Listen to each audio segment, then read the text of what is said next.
क्यों करते इस तरह? हमारे पूछने वाले ना भाई बहन है, ना माँ बाप है, कोई भी नहीं हमारे पूछने वाला। तो अगर हमारे पूछने वाला कोई होता तो इस तरह हमारे साथ नहीं होता। तो मैं ये कहना चाह रही हूँ, अगर उस ख्वाजा सराव को उनके 62 टोटे किए गए, क्यों? उसका गुनाह क्या था? उसका गुनाह ये था कि वो बेबस था, वो लाचार था, उसका कोई पूछने वाला नहीं था।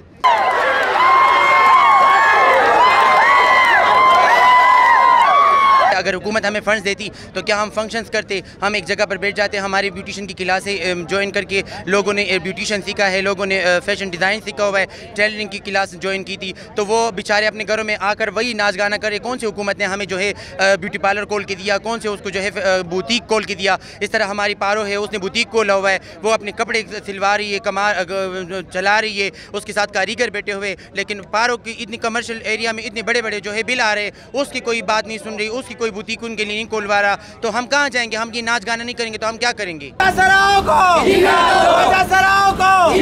जो सिक्योरिटी की सूरत हाल है वो आज भी उतनी बदतर है जितनी कि कुछ साल पहले थी।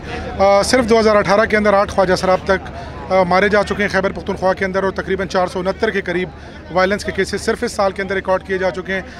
सुप्रीम कोर्ट और हाई कोर्ट के अहकामात के बावजूद, बार बार हिदायत के बावजूद, जो खैबर पख्तूनख्वा हुकूमत है वो ख्वाजा सराओं के हुकूक को यकीनी बनाने में बुरी तरह नाकाम हुई है। चाहे वो ट्रांसजेंडर प्रोटेक्शन पॉलिसी की बात हो, जो फ़ंड्स वज़ा किए गए थे, चाहे उनके इस्तेमाल की बात हो, या ख्वाजा सराओं के रिहेबिलिटेशन के हवाले से कोई मनसूबा शुरू करने की बात हो, कोई इदारा जो अब तक है कोई काबिल ज़िक्र कारकर्दगी इस हवाले से नहीं दिखा सका।